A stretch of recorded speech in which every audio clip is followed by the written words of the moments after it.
On est une terre de vélo, c'était pas normal qu'avant on fasse pas de médaille.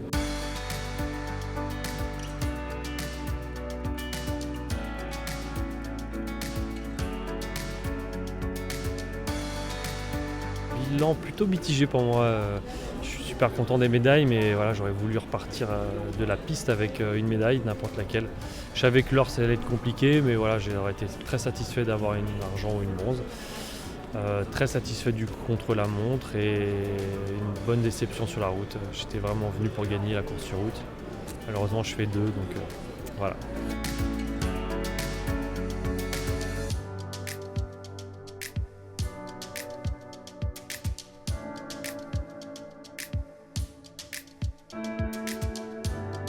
Je ne me considérais pas du tout handisport dans mes années valides et chez les pros. Et de passer en handisport, ça a été assez compliqué personnellement.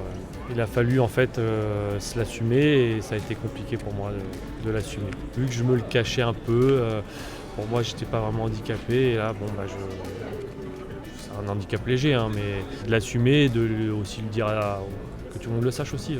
Si on m'avait dit déjà il y a 15 ans que je pouvais faire de l'handisport, je l'aurais peut-être fait déjà dès 2008 je pense. Le faire en parallèle.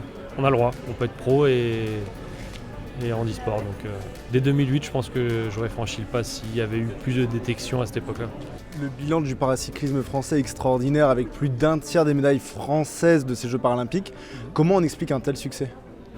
Je pense que ça devrait être la normalité. On est une terre de vélo. C'était pas normal qu'avant on fasse pas de médaille. L'ANS et la Fédération handisport ont vraiment mis les moyens pour qu'on performe dans de super conditions. Ça s'est retranscrit directement sur les résultats. Ça va être le financement de matériel. Le vélo, on sait que maintenant on peut gagner des chronos sur un dixième, une seconde. Donc le matériel beaucoup, tous les stages organisés, les entraîneurs, les masseurs, les kinés. Enfin voilà, tout est mis en œuvre pour la performance.